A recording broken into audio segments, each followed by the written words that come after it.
The auditorium held its breath as Malik stood alone, the final word hanging in the air.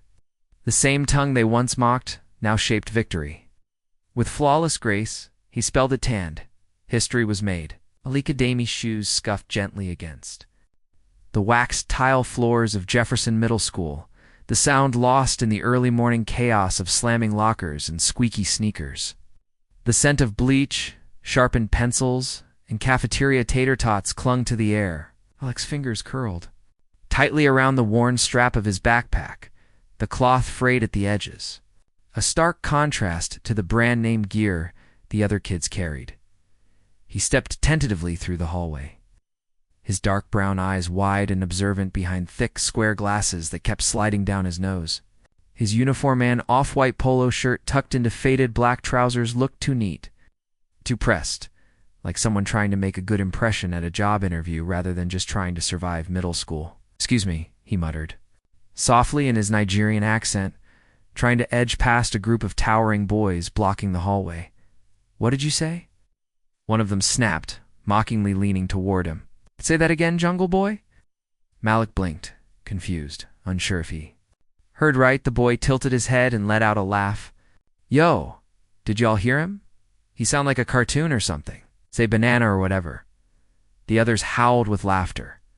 Another boy parroted back, in a distorted version of Malik's accent, dancing exaggeratedly, flapping his arms like a bird. "Come on, say something smart," one teased. "Aren't you supposed to be, like, super smart or something? All y'all Africans got 18 languages, right?" Malik's cheeks burned, but he didn't say a word. He looked down and kept walking. One of them bumped him hard in the shoulder. "Where? You going, bro? To go spell some big words? Gonna call your lion friends?" A girl nearby giggled, though she glanced at Malik with a mixture of pity and amusement. That hurt the most. Malik had seen that look before back home in Nigeria when people pitied kids who spoke too slowly or walked with a limp.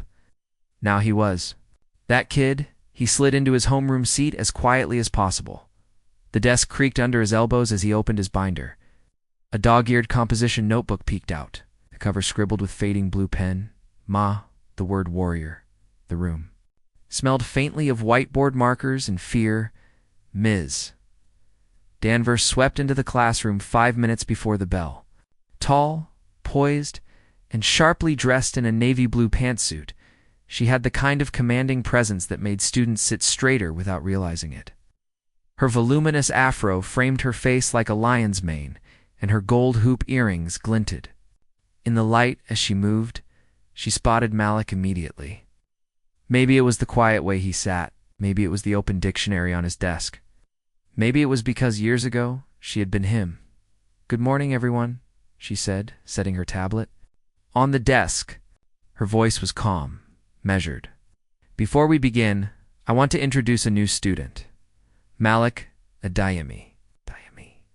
He's come here from Lagos, Nigeria." Malik slowly stood. A few students snorted. "Lagos," one muttered. "Where even is that?" "Don't you tell them something about yourself, Malik?" Ms. Danvers asked, giving him a soft nod of encouragement. Malik cleared his throat. "My name is Malik. I like reading, especially spelling books. I want to be a writer. Maybe a linguist, too." His accent was rich and round, vowels elongated, consonants clipped slightly differently than American English. "Say it again?" A voice whispered from the back. Ms. Danvers' eyes flicked sharply to the boy who said it. Malik sat down quickly. The words he had practiced in front of the mirror for hours the night before now felt like mud in his mouth. But Ms. Danvers wasn't. Finished, she walked to the board and wrote a word in elegant cursive. "Linguist." "Linguist," she said, turning to the class. "A person skilled in foreign languages, someone who understands the power of words not just in one country, but in many. That's a goal worth respecting." Malik's eyes widened. Her tone wasn't forced. It wasn't pity. It was admiration. Real admiration that day. Something inside him stirred.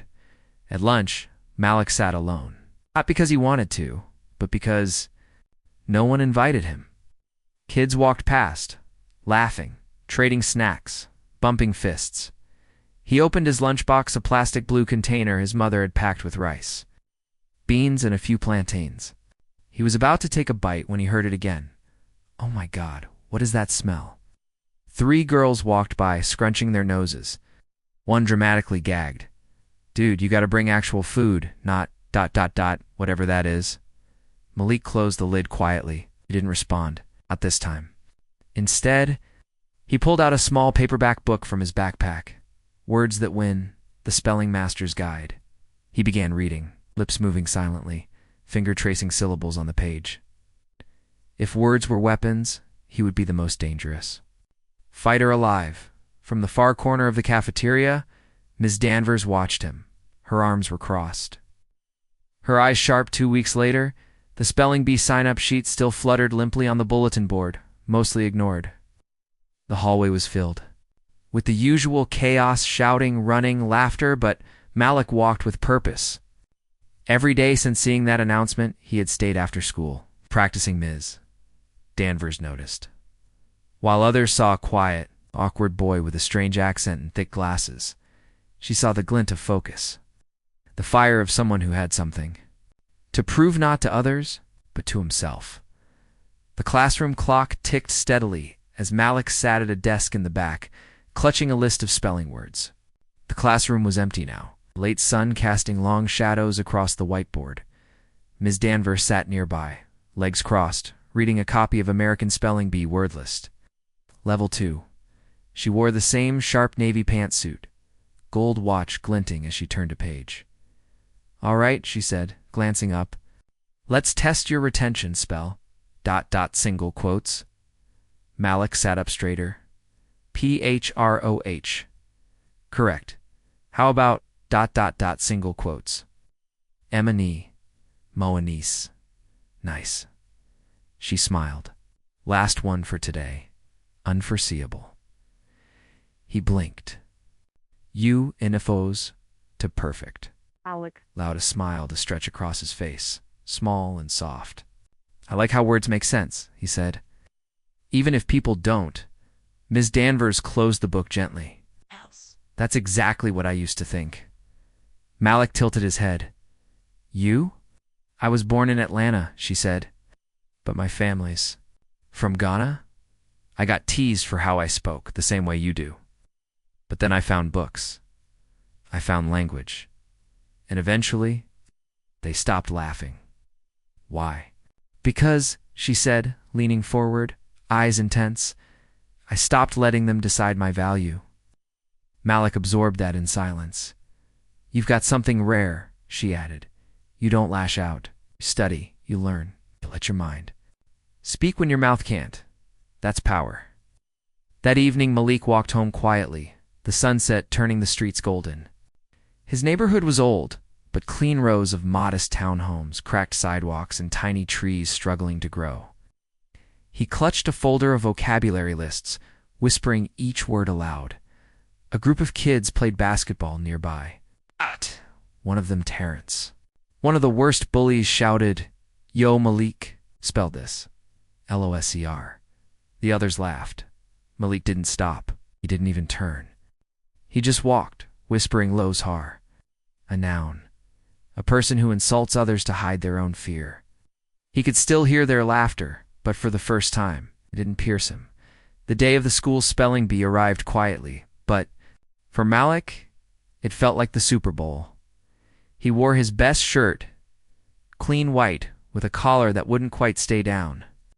His mother had pressed it carefully, placed a soft hand on his cheek, and kissed his forehead that morning. Win or lose, you are strong. Don't forget that. The auditorium wasn't full, mostly students dragged in by teachers, a few bored parents. And the principal, Mr. Harmon, who looked more interested in his tablet than the stage, the contestants, stood in a line at students, most nervously fidgeting. Malik stood at the end, calm, focused. He had memorized over 1,000 words. He had dreamed of this moment. Terrence was there too. Oh, great, whispered, leaning toward Malik. They letting the accent kid on stage now? Malik didn't respond. Duds. His fingers traced invisible letters on his palm. Ms. Danvers stepped up to the microphone to announce the rules. Her presence radiated confidence. She locked eyes with Malik for a brief moment and nodded. The rounds began. Words flew. Compromise. Opaque. Entourage. Students dropped like flies. Soon, only 3 remained: Malik, a girl named Hannah, and Terrence. Terrence stepped forward. Spell, ... single quotes, questionnaires. Squinted, Q, ... T I O N ... A-R. A loud buzzer. Wrong. He stomped off. Cursing under his breath, Malik stepped forward. Spell, ... single. Obfuscate. Single quotes, without hesitation. Obscat. Correct. 1 more round. Then 2. Hannah missed diaphragm. It was down to Malik. Final. Word, chrysanthemum. He took a breath. Car wasn't. Carmu. The bell rang. Applause exploded. Malik stood still for a moment, blinking. He had won. The air around Malik felt heavier, but not in the way it used to. It wasn't fear anymore. It was attention. That's strange. Buzzing tension of people suddenly seeing him after pretending he didn't exist. He sat at his usual corner in the cafeteria. Lunch unopened, the victory certificate from the school spelling bee still clenched tightly in his hands. The golden lettering, first place, Malik Adaimi, shimmered against the afternoon light filtering in through the high windows across the cafeteria. Heads were turning. Some students stared, whispered, others approached, but quickly backed off, unsure whether to speak. Malik wasn't used to this version of silence. It wasn't mocking or cruel. It was uncertain, even respectful. He didn't know how to feel. A tray clattered beside him. "Can I sit here?" came a soft voice. It was Layla Johnson, one of the smartest girls in school, usually surrounded by a cloud of friends. She had her braids in a neat bun and wore a hoodie from last year's science fair. Malik blinked, unsure. He nodded slowly. She slid into the seat across from him. That was ... crazy. I didn't even know half those words, she said, her voice light but sincere. Malik looked down. I practiced. I know. I saw you in the library every day. She opened her juice box. It was really cool. You stayed calm the whole time? Like ... unshakable. He gave a small smile. I was shaking, just on the inside. She laughed softly. From across the room, Terrence glared. His friends were huddled around him, whispering. Look at that, he muttered. Guy wins 1 nerd game, and now he's a hero. His voice wasn't loud, but it carried. Malik heard it. So did Layla. Ignore them, she said. Always loudest when they feel small. Malik nodded, but the words stuck in his chest like burrs. He thought winning would make the bullying stop. He thought proving himself would earn peace. But bullies didn't vanish when you succeeded. Sometimes they sharpened their hate into something quieter, more dangerous. Later that afternoon, Malik stood at his locker when a hand slammed it shut. Terrence, don't think this means anything, he sneered. Spelling isn't real power. No one cares about your little dictionaries. Malik didn't flinch. He calmly opened his locker again. Terrence leaned in. You think this makes you better than us? Malik turned slowly. His voice was quiet, but firm. No. I think it means I didn't let people like you decide who I am. Terrence stared at him, stunned. Then Malik shut his locker and walked away, his back straight. Each step solid. Behind him, Terrence stood frozen. The power dynamic had shifted that evening. Malik sat at the kitchen table with his mother, who was folding laundry while humming an old Yoruba lullaby. He pushed the certificate toward her. She wiped her hands on a cloth and picked it up, tears welling in her eyes. Ah, my son, ... This is just the beginning. He nodded. I want to keep going, he said. The regional B is in 3 weeks. Ms. Danvers already gave me new study lists. His mother cupped his face. Then you will go, and you will. Speak every word with pride. Let them hear our ancestors in your accent. That night, Malik stayed up late, the desk lamp glowing like a lighthouse in the dark. Books were spread all around him, etymology guides, word lists, frenetic drills. On his wall hung a single handwritten note from Ms. Danvers. "They will hear you, Malek. They will learn your name. Let the words carry you." He stared at it for a long time before returning to his studies. Outside, the world kept spinning. But inside that small room, a revolution was growing one syllable at a time. The days after the school spelling bee were strange. Malek had expected the bullying to stop, or at least fade, but it didn't. Where once there were loud jokes and shoved shoulders, now there were subtle digs, quiet murmurs, fake smiles, and they stung in a different way, colder way. Terrence, stripped of his crown as the coolest smart guy, had become sharper. Less obvious, more venomous. It began in whispers. "I heard Malek cheated. He memorized the word list or something." "Nah, man." Ms. Danvers gave him all the answers. "They got that African connection. Yeah, I bet he bribed her with some jungle food." Malek overheard them in the locker room, in the cafeteria near the water fountain. It was always the same. Speak just loud enough so he could hear, but not loud enough for a teacher to catch. He said nothing. He kept walking. But it wasn't easy. One day, Malik opened his locker and found a single note taped inside. Thick black Sharpie letters screamed, "Speak American or go home." He stood there, staring at it, heat rising in his chest. Not fear this time, but fury. He slowly peeled the note off, folded it in half, and slipped it into his pocket without a word. When he turned around, Terrence was leaning against the far wall, smirking. "Problem, champ?" he asked casually. Malek stared at him. And for a moment, Terrence's grin faltered. There was something in Malek's eyes now, no longer scared or unsure. They were steady, cold, knowing Ms. Danvers found Malek after school in the library, sitting alone with a dictionary on his lap and that crumpled note on the table. "Who gave you this?" she asked quietly. He didn't answer right away. "Then," he said, "does it matter?" "Yes," she said firmly, "it does. I can't prove it. They're smart now. They say things when no one hears, do things when no one sees. I just ... want to beat them the right way, not by fighting. Die." "Winning?" She nodded slowly. "It's brave.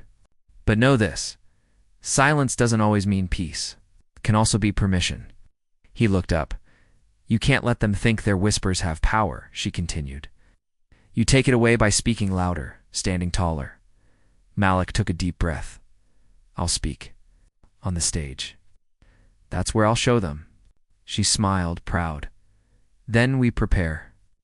The next 3 weeks were a storm of study.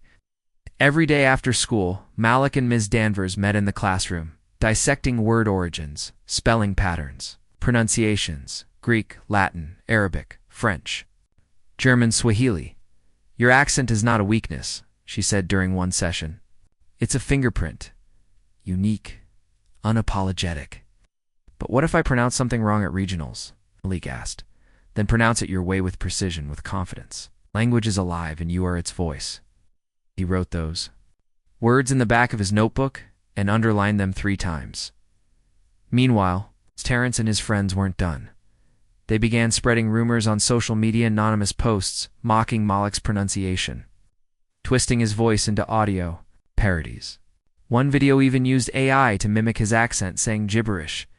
It went viral in the school. Malek saw it one morning before class.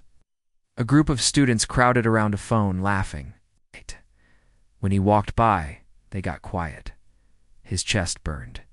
His ears rang. But he didn't stop. He walked into the bathroom, locked himself in a stall, and just breathed. He stared at the inside of the door. Someone had scratched "Terror, the Tribe" into the metal. Malik didn't cry. He took out his notebook. He wrote 3 words on a blank page. "I will win." That afternoon, Ms. Danvers found him outside near the track field, seated on the bleachers. She didn't say anything at first. She sat beside him, letting the silence settle.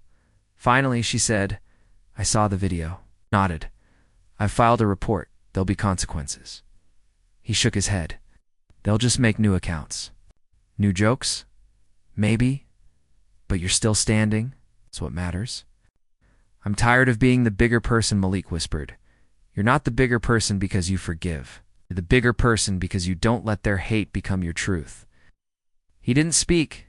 She stood and placed a firm hand on his shoulder. Let them laugh. You'll be the one holding the trophy. That night, Malik stood in front of the mirror, reciting spelling words aloud. Dachshund, D-O-C-H-S-H-O-N-D. Chiaroscuro, C-H-I-A-R-O-S, sacrilegious. E-S-O-S, S-O-R-A, lig, U-S. Each time he pronounced carefully, clearly, accent and all. His mother walked past and paused at the door. You sound powerful, she said. Malik smiled. The morning of the regional spelling bee was soaked in tension and rain. Gray clouds loomed over the school bus as it rumbled through the city, windshield wipers slapping in rhythm with Malik's heartbeat.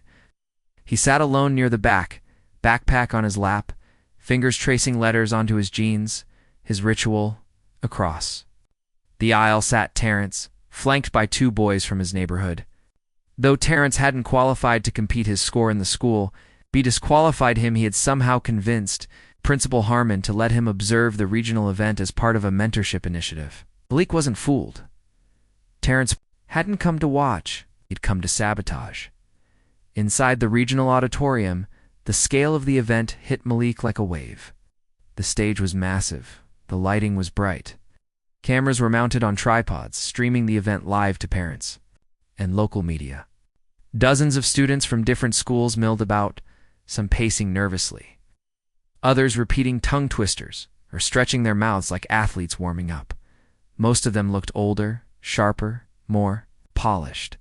A girl in a red cardigan stood near the stage entrance, reciting Greek roots under her breath like a prayer.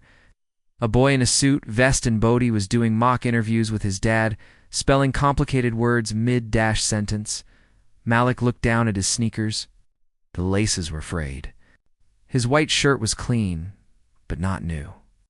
He was the only one here with a visible accent. Probably the only one who hadn't grown up in the U.S. still. He stood tall. Ms. Danvers met him at the back entrance, clipboard in hand. Nervous? She asked. Yes, he admitted. Good. That means you're awake. He gave a shaky smile. What if I mess up? Then you mess up. And you learn. But I don't think you will. He took a deep breath. I'm ready. Backstage, Malik heard the names being called over the microphone.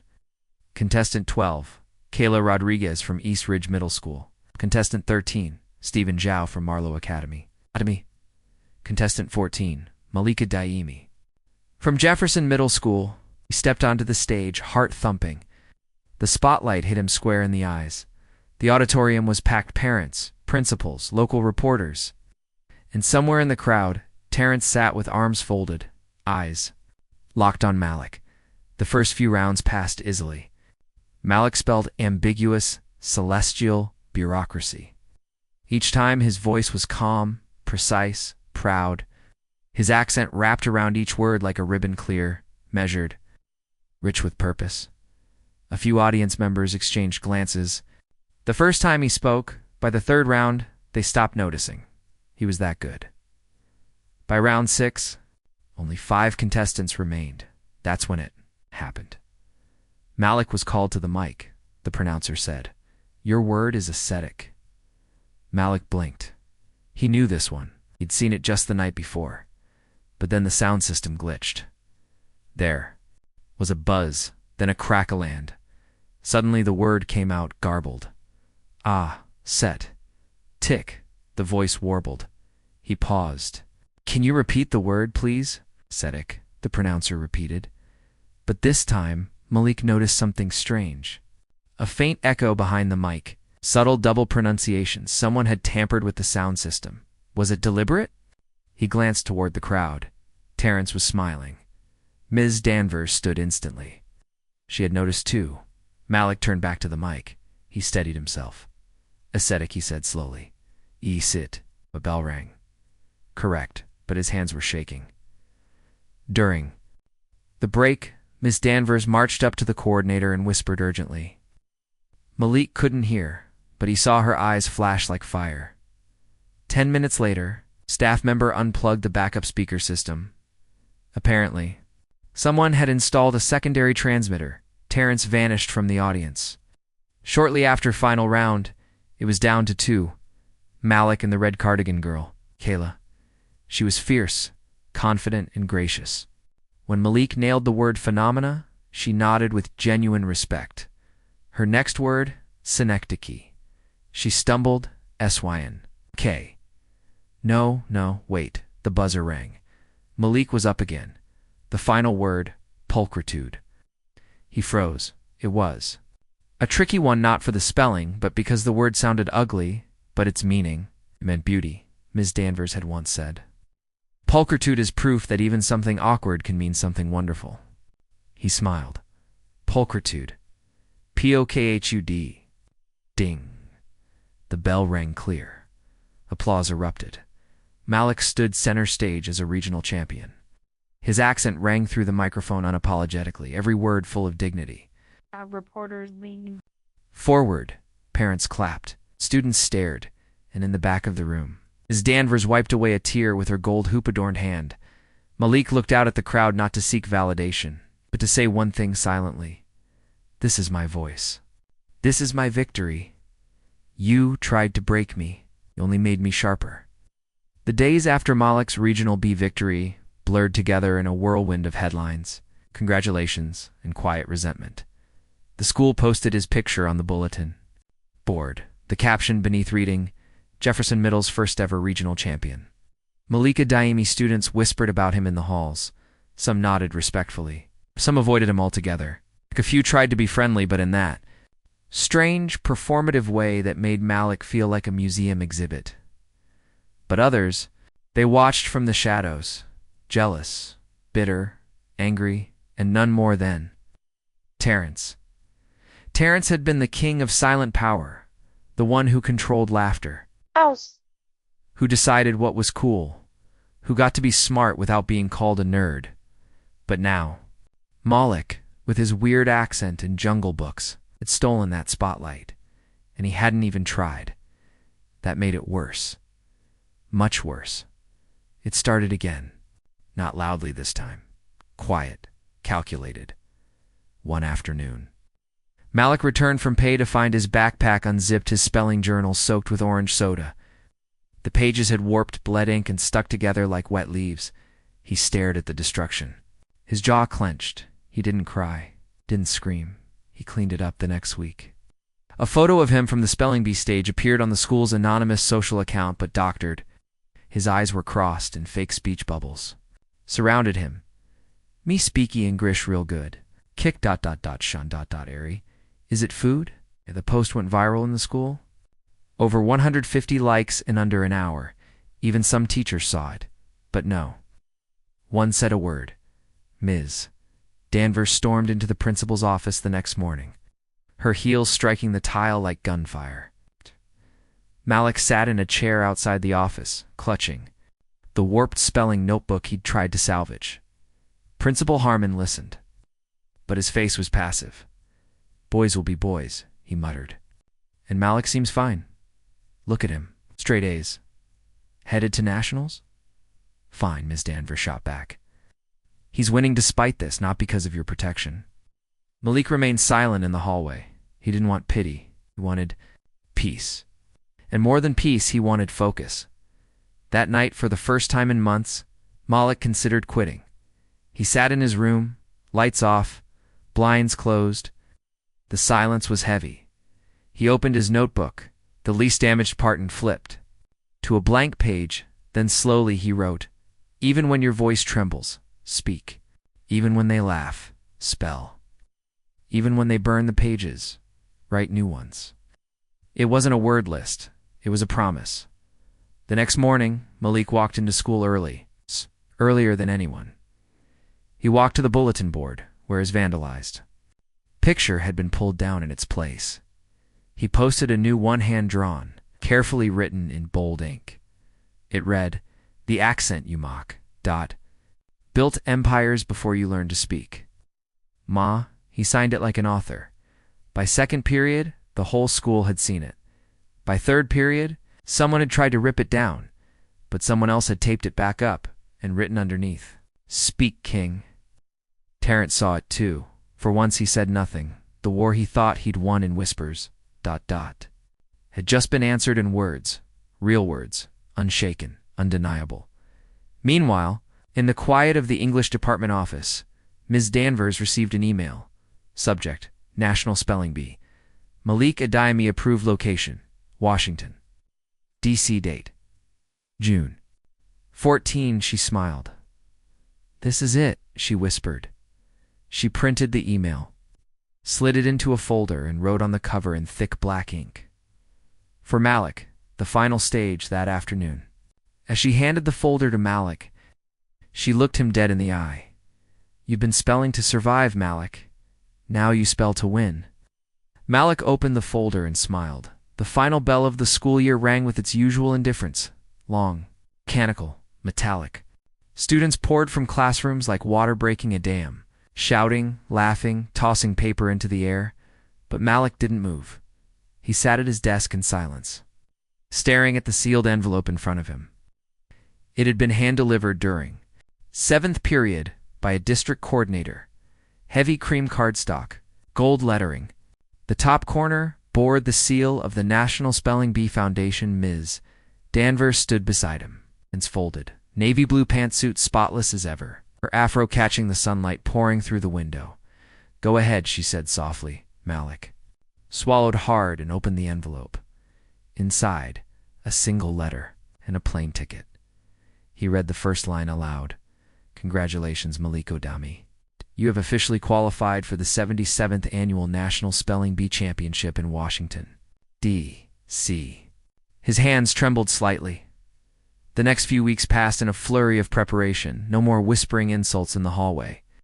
No more crumpled notes or fake accents. They had tried all their weapons. He had answered with results. His silence had been louder than their noise. But Malik didn't care about schoolyard redemption anymore. He had bigger things to prepare for. His days were divided by discipline: morning drills, flashcards, mirror pronunciations, breath control. Afternoons, online practice rounds, watching past bee champions, phonetics coaching. Evenings, word roots and etymology under Ms. Danvers' mentorship. Sometimes for 5 hours straight, every word was a punch, every correction a parry. Every sentence spoken with pride was a blow struck against every voice that had ever tried to crush his mother's tiny living room, transformed into a battlefield of syllables. She cooked while he recited. She hummed hymns while he repeated cacophony, desestablishmentariason, floxanusanishaphili. His little sister drew pictures of him standing on a podium with a golden trophy, surrounded by sparkles and words floating above his head. Malik hung one of those drawings above his desk. Every time he doubted himself, he looked at Ms. Danvers. Met Malik and his mother at the airport terminal. She wore a matching navy overcoat and carried a slim black portfolio. You've got everything? She asked. Yes, Malik said. Words and will. She smiled at that. Malik turned to his mother, who hugged him tighter than she ever had before. You go and speak, Malik, she whispered. Let the world hear you. He nodded. I will. On the plane, Malik sat by the window. Clouds rolled beneath him like soft hills, endless and white. He opened his notebook and scribbled in big, bold letters. They called me strange. I will make them remember my name. When he landed in D.C., he was greeted by cameras, volunteers, signs, and rows of children, all champions of their own schools, their own towns, their own states. He wasn't the only one anymore, but he was still different, and he was ready. At orientation, he stepped into the auditorium where the bee would take place. It looked even larger than it did on TV. Velvet curtains, spotlights, an enormous stage with rows of microphones, and contestants' chairs. He stood at the edge of the stage and closed his eyes. And in that silence, he imagined it. The final round. The spotlight. His voice ringing clear through the mic. No stutters, no shame, no fear. Just victory. Later that night, in the hotel room provided by the organizers, Malik sat with Ms. Danvers one last time before the first round. She handed him a new journal. The cover read, Malika Diami, the final word. He opened to the first page and found a note in her familiar handwriting. They mocked the way you spoke. Now they will study the way you spell. Go take your crown. Malik pressed his fingers to the page and smiled as he turned off the lights and lay back on the bed. The hum of the city outside buzzed through the window, but Malik wasn't nervous. Not anymore. He had come through storms, through taunts, through isolation and sabotage, through the pressure of silence and the weight of expectation. And now he was here, not just to compete, to conquer. The National Spelling Bee wasn't a competition. It was a storm. And Malik Odami had just stepped into the eye of it. From the moment he walked into the contestants' lounge, he could feel it, the buzz of nerves. Ambition, fear, and ego pulsing in the air. Bright fluorescent lights, lanyards, laptops, crew members with cameras, parents hovering like helicopters, kids flipping through flashcards with laser focus. But what struck Malik most wasn't the stage. It was the stairs. A few were curious. Some polite, but others cutting, dismissive, as if saying, "What's he doing here?" Malik stood taller. His navy suit, freshly ironed, hung clean against his slim frame. His dark brown skin glowed under the lights. His afro was trimmed neat. His voice, still kissed by his Nigerian roots, and he was done hiding it. He walked to the sign-in table. A white woman in a blazer smiled mechanically. "Name, Malika Diami," he said. She hesitated slightly, then looked down at her list and checked him in. Booth 14. He passed contestants with expensive tablets, custom-designed jackets, matching coach-parent teams whispering word origins like sacred mantras. Some kids smiled, one boy, white, with gold-rimmed glasses, leaned toward his friend and whispered, "He probably won't make it past round 2, Malik heard. He turned, offered a smile, and replied softly, "I'll spell you into silence." The boy blinked. Malik walked on. Inside booth 14. Ms. Danvers was waiting. Her coat was draped neatly over a chair. She had a pen in one hand and a legal pad in the other, but her eyes softened when she saw him. "You okay?" He nodded. Then okay. She studied him for a moment, then said something she hadn't said in months. "Malik, you're ready." He believed her. That night after the orientation banquet, Malik lay in bed staring at the ceiling. The lights of DC blinked outside the hotel, window-like signals. His mind raced with every word he had ever learned. He turned to his notebook, the final word, and wrote, "If I win, I speak for every child who was told they sounded wrong. If I lose, I speak anyway." He closed the book and slept like a champion. The announcer's voice echoed across the ballroom, bouncing off chandeliers and velvet drapes as cameras swiveled toward him. A few seconds, that's all it took for the silence to settle. Malik rose from his seat, back straight, head high. The soft tap of his shoes on the hardwood floor sounded like a heartbeat amplified through a microphone. 1 step, 2, 3. Each one echoing through the nerves and expectations that clung to him like armor. The lights blinded. The stage towered, rose. Of contestants sat beside him, some fidgeting, some mouthing invisible words. A giant screen above showed his name, photo, and school. He could feel the weight of the audience. His mother, Ms. Danvers, his sister, and behind that, millions. Watching live on TV, streaming online. People who didn't know his name yet, but were about to. He approached the mic. The judge nodded. "Your word is effervescence." A quiet murmur passed through the room. An easy word for some, but not when you're 13, spotlighted. And trembling under 1,000 eyes, Malik inhaled, deep, steady. He remembered the word from 3 months ago, the syllables, the Latin root. He could still see it written in blue ink in the margins of his old journal, just below the soda stains. He smiled. Effervescence. EFF. Forvescence. Correct? Pause, then a bell. Cheers erupted from the back row where his mother clapped so hard she nearly dropped her phone. Ms. Danvers gave a sharp nod, her lips pressed together but her eyes glowing. Malik walked back to his seat. 1. Word down. The war had begun. As the morning wore on, contestant after contestant stumbled under pressure. Mispronunciations, silent letters, tricky roots. Tears. Malik stayed calm, word after word. Round after round.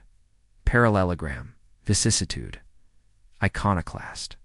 With each correct word, the room shifted. Whispers became respect. Doubt turned to curiosity. Even the boy with the gold-rimmed glasses, Caleb Sutter, had stopped smirking. For the first time, Malik wasn't just the boy with the accent. He was a threat. During the break, Ms. Danvers pulled him aside. "You've survived the first waves, but it gets harder from here." Malik nodded. "I know." Her eyes narrowed, searching. "No, I mean the room shifts. Judges get stricter. Cameras tighter. Some words you'll know, some they hope you don't. This isn't just about spelling, it's about presence." Malik paused. "Then I'll make them see me," he said. The competition narrowed to 38, then 24, then 18, and Malik. Still standing, he nailed every word thrown at him, susurrus, obstreperous, etymology each. One like a verbal dagger thrown mid-rand, caught with precision. But Caleb Sutter was right beside him. Round after round, confident, sharp, backed by a prep team, and a family legacy of champions. Malik had one journal and a fire by evening. Reporters had started whispering. "Who's the kid from Jefferson Middle? First black finalist in years. Did you hear his accent?" Some said it with awe, others with ... edge. A tweet from a popular commentator made it worse. "Impressive run by contestant. 14.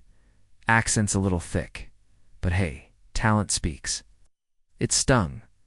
But Malik didn't flinch. He grabbed his journal that night and wrote, "Let them hear every syllable I earned." After 10 grueling rounds, only 7 remained. Malik was one of them. Back in the hotel room, his mother made warm tea, brushing his curls with her fingers. "I am so proud of you," she said in Yoruba. "Not because you're winning, but because you're still yourself." Malik exhaled deeply and nodded. Ms. Danvers, seated across the room, added, "Tomorrow is when everything changes. The words will bite, the lights will burn, but you'll rise." He believed her, because now even the fire couldn't scare him. The second morning arrived with tension sharp enough to taste.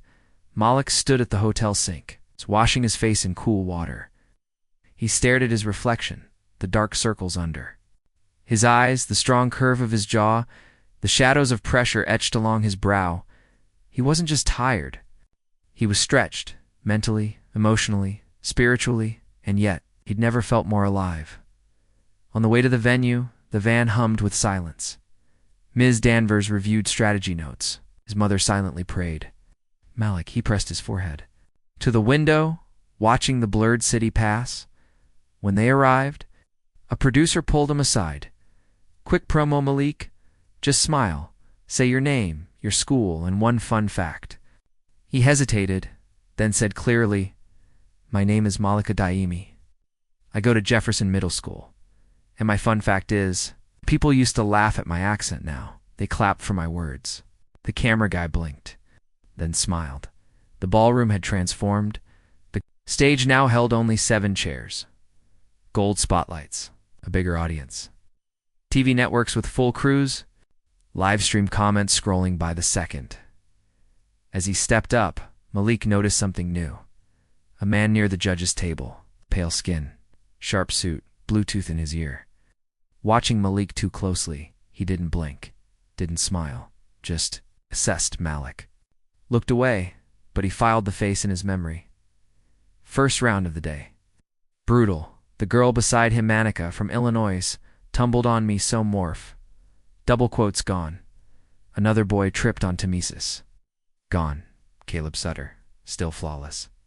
And Malik, he stepped. Up. Judge. Your word is Froshin. Malik's heart spiked. Greek root, philosophical term. He knew it barely. He closed his eyes. Sophrosine. Sophrosine. Correct? No applause. Just silence. Then, the bell. Backstage, Malik sat in the green room between. Rounds alone. He pulled out his phone. Big mistake. Twitter was ablaze. The African kid still in. Accent makes him sound like he's guessing lol. Someone check if he's actually a citizen. Each tweet stabbed harder than the last. He clicked off. Tried to breathe, but his hands shook. Ms. Danvers found him minutes later. Talk to me. He handed her the phone. She read silently. Her jaw clenched. Then she looked up and said only, "Let them talk. You spell." Back on stage, the next word arrived. Your word is Azungswang, a German term, chess-related. He didn't even hesitate. Zujuzi, JZWNG, Zujuzi-WNG, Zujuzi-WNG. Bell, cheers. Another fall, now there were 4. But inside, Malik was shaking, not from nerves, from anger. All this time, they hadn't just been rooting against him. They were offended by his presence. He wanted to scream, but instead he wrote in his notebook, I am not your joke. I am not your underdog. I am your reckoning. That night, while Caleb was interviewed by a national anchor, Malik walked to the rooftop of the hotel. He looked out at the Washington Monument, the lights of the Capitol, and whispered, for chairs, for contestants, for kids. Each carrying a world on their back, Malik could feel the tension sitting like fog in his lungs. But this wasn't fear. This was purpose. This was heat. This was the beginning of the final burn. Across from him sat Caleb Sutter, the boy with generational backing, elite coaching, and the sharpest tongue. Priya Desai, polite, precise, lightning fast. Her eyes didn't miss. Logan James, the wild card, Texas-born, red-headed, fidgety genius with a photographic memory. And then Malika Dayemi, the boy who wasn't supposed to be here, the one mocked for his accent. Now, the one feared for his silence. The host approached the mic. Ladies and gentlemen, welcome to the semifinal round of the 77th Annual National Spelling Bee. The audience leaned in. Malik barely heard them. He could feel his heartbeat in his fingertips. He closed his eyes, whispered a word to himself. Unshakable. Caleb stepped up. Word. Lachrymose. Easy. He nailed it. Logan followed. Word. Antediluvian. Correct Priya. Rhododendron. Correct Malik Rose. Word. Chiaroscuro. He grinned slightly. Chiaroscuro? Chiaroscuro? Belly sat down to a louder applause than before. People were starting to root for him backstage. Caleb passed him with a sneer. You're a great story, he said quietly. Let's hope it ends soon. Malik stared straight ahead. Better stories last longer. Priya stumbled. Word, chronology. Her face fell mid-spell. She spelled it with a C. The bell rang. She was out. Malik watched her walk off stage with quiet grace. A warrior. Out. Just not the warrior. Now there were 3 then. Logan missed Philhellenism. A blink. A pause. One wrong letter gone. He didn't cry, just walked off and waved. And just like that, it was Malik versus Caleb. 2 left. Final round. The moment the world had been waiting for, Malik's mother sat up straighter. Ms. Danvers. Didn't blink. The press went wild on social media, from Bullied to the final showdown. Can the underdog take the crown? Even critics leaned in. First Caleb, word, aposematic. He blinked, paused, but spelled it correctly. Then Malik, word, Scytherism. Whisper through leaves. He'd read it once. Barely remembered. But somewhere in the folds of memory it shimmered. P-S-I-T-H-Y. Bell. Correct. Now it was Bloodsport. Back and forth. Caleb, Opsimath. Malik, Eterbium. Caleb, Xanthocroism. Malik, Otorhinolengologist. Neither budged, until the judges glanced at each. Other, the pronouncer leaned in, voice low, intentional. Caleb, your word is glossolalia. Caleb's jaw shifted. He froze. Eyes scanning nothing, his voice cracked. Glossa, Elalia. Bell, incorrect. The ballroom exploded. Gasps, cameras, movement. But wasn't over. Malik still had to spell one final word. If he spelled it right, he won it all. He walked to the mic. Everything faded, judges, lights, noise. All he could hear was his heartbeat and the announcer's voice. Malik, your championship word is Nikdanesti. Silence. He remembered the word plants. Night movement. Greek root. He took a breath. Nikdanesti. UNYCT. UNYCT. Nasty. Double quotes. Bell correct. The lights flared. The crowd stood.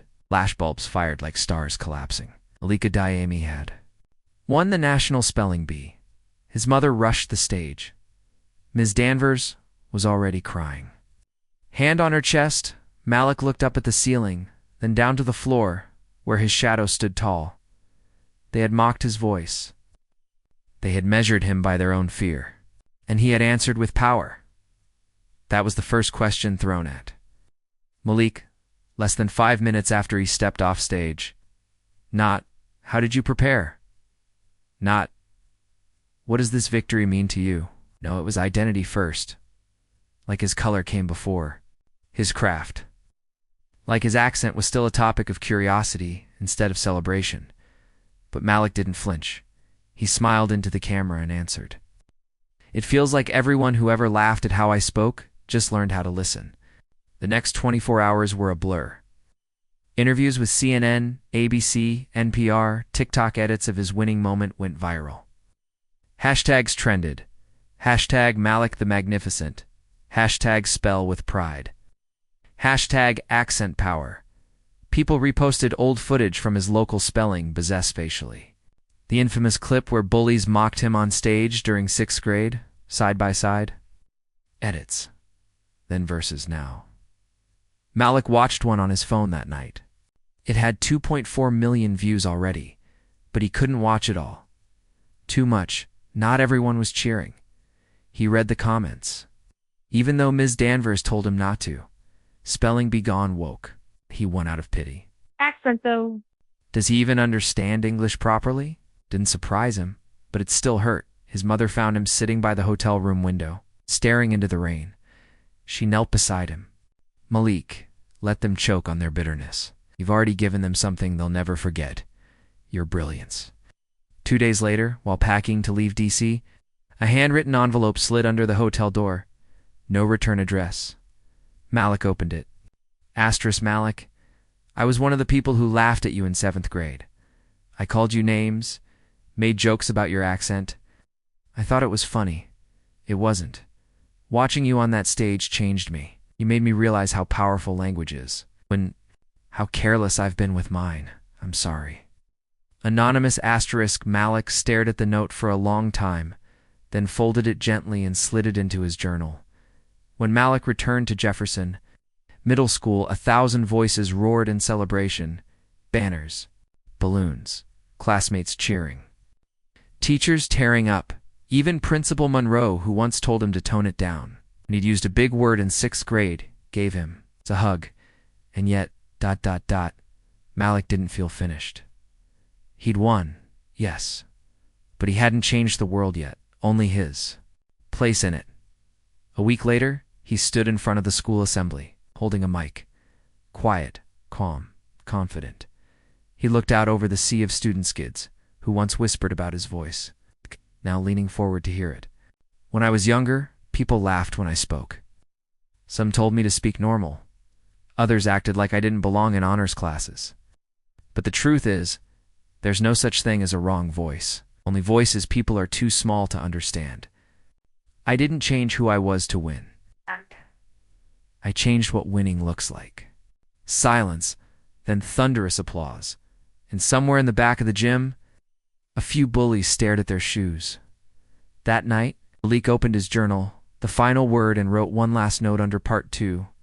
They mocked the fire in my voice. Burn down their doubt, I am not finished. I am just beginning. He closed the journal and prepared to write the next chapter of his life. He nodded, but stayed quiet. Malik didn't realize how famous he'd become. till a stranger took a selfie with him in an airport bathroom. What are you the spelling? Kid, right? Yeah, double quotes. Snap. No hello.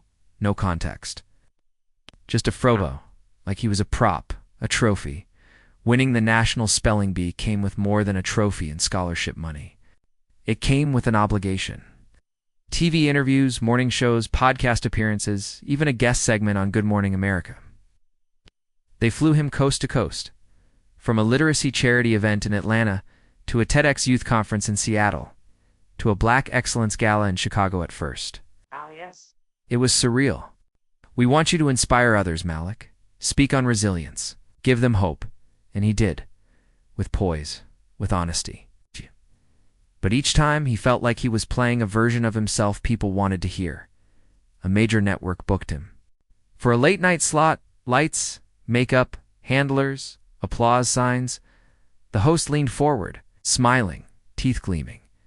"So, Malik," he said with mock sincerity, "what's next for you? Will you spell your way into the White House?" Laughter. Malik forced a smile, then quietly answered, "I don't spell to impress people. I spell to remind them I was always worth listening to." Laughter faded. Some clapped, others just blinked. His inbox flooded daily. Principals inviting him to speak. Authors asking for blurbs. Brands offering endorsements. And the internet, still a battleground. He couldn't scroll 5 minutes without seeing a meme, an edit, or a hate thread. He's milking it. He's no hero, just a spelling bee winner. Kids like him are always loud until they fail. The messages poisoned his nights. Back home, Malik tried to reconnect with Bryce, his best friend since 4th grade. But Bryce had changed. Or maybe Malik had. Bryce used to hang out every weekend. They built word games together, even trained together before regionals. "Now, you're too busy for us now, right?" Bryce said one night. "No, man, things are different." Bryce shrugged. "You're acting different. You talk like you're smarter than everyone now." It cut deep. Malik had always been quiet, humble, even hesitant. Now he was being punished. 4. Growth. One night, after a long panel discussion at an Ivy League university, Malik sat alone in a hotel suite. He stared at the gift they'd given him, a limited edition Oxford dictionary with gold trim. He opened to a random page. Word, solipsism, definition. The view or theory that the self is all that can be known to exist. He closed the book and realized he hadn't spoken to any real friends in over a week. The betrayal came from someone he'd trusted, his middle school English teacher, Mr. Kellerman. Mr. Kellerman had always encouraged Malik, always told him to shine bigger. But now he'd written an op-ed in the local paper titled "We're," setting Malik up to fail. In it, he suggested Malik's success had been inflated by identity politics. "He's a bright kid, no doubt. We should stop pretending he's a prophet. He's still a 14-year-old. Let him be one." The internet tore it apart. Some supported it, others destroyed it. But Malik felt gutted. 2 weeks later, Malik was booked to speak at a prestigious private school. Hundreds of kids sat in the auditorium. Teachers lined the walls. Journalists in the back. Malik stood at the podium, staring down at the crowd. He had a speech prepared, polished, Perot-proved. He looked at it, then tore it in half. Spoke from the heart. "Everyone wants a piece of me right now. They want the spelling bee winner, the underdog, the accent kid, inspiration story. But I'm just a boy who loves words. Lately, I've started to hate them. I came here to win. I didn't know. I'd be expected to be perfect afterward. I don't owe anyone more than truth, so here it is. I'm tired. I'm still proud." Silence. Then an eruption of applause. This time, it felt real. Back at home, Leek wrote in the final word, "I wanted the world to listen. Now they are. But I miss the silence. My voice is strong, but I must choose when to use it. Or else it stops being mine. No interviews, no speeches, no school visits, no new posts. Silence." For 3 weeks, Malika Diami vanished from the public eye. The world noticed, news anchors speculated. Fans worried, or trolls celebrated. But Malik didn't care, because he wasn't checking any of it. The place was old, quiet, and smelled like cedar and dust. Ms. Danvers had offered it with only one condition. You can stay as long as you need, Malik. But no internet. No screens, just you and your words. Malik agreed. It wasn't punishment, it was sanctuary. The cabin sat beside a lake. Each morning, birds tapped on the roof like clockwork. Each night, the sky told stories in stars. Malik brought only a journal, 2 books, Baldwin and a Cabe, his dictionary and silence in his journal. He no longer wrote to prove something. He wrote to reclaim, pages about his mother's strength, poems about fear, letters he'd never send to Bryce, to Kellerman, to himself. He cried one night. Not because he was broken, but because he finally allowed himself to rest. One afternoon, Malik saw a boy around 10 rowing across the lake, clumsy but determined. The boy's name was Isaac. He had a lisp. He loved comic books. And he didn't know Malik was famous. They spoke at the dock. Isaac asked, "What do you do?" Malik smiled. "I'm learning how to be quiet." Isaac blinked. Cool. "Can you teach me how to skip stones instead?" Act! Before Malik left the cabin, he packed his journal and slid in a folded note. It was one he'd written weeks ago, but hadn't dared reread. It said, "Dear Malik, if the world doesn't love you for your silence, then it never deserved your voice. Keep the fire, but learn to rest between the sparks, because you are more than your performance. You are the meaning behind the word." Back home, the mailbox was crammed with congratulations and media requests. But one envelope stood out, black wax seal, no return address. Inside was a single line. Written in sweeping ink, "You are cordially invited to the Order of the Word." Below that, a location, a date, a time. Nothing else. Malik showed the letter to Ms. Danvers. She went pale. "You've been noticed by them," she said. "You only reach out to the rare ones." "Who are they?" Her eyes were distant. Society older than the bee, older than any championship. A circle of those who protect the power of words. In secret, some say they're scholars. Others say there's something more. If you accept, nothing will be the same. Malik's heart beat fast, and for the first time in months, he wanted to speak again. Malika Daimi stood at the edge of the podium in a quiet, candlelit hall, deep beneath an ancient library. The Order of the Word gathered around him in silence. Not cameras, not hashtags, not applause. Just guardians of truth who knew the weight of every syllable spoken. He closed his eyes, inhaled, and spoke, not to impress, not to defend, but to ignite. His voice, still laced with his Nigerian roots, echoed like poetry through marble walls. And in that moment, Malik was no longer the boy mocked for how he spoke. He was the man who had rewritten the definition of power, not through revenge, but through purpose, grace, and the unstoppable fire of language.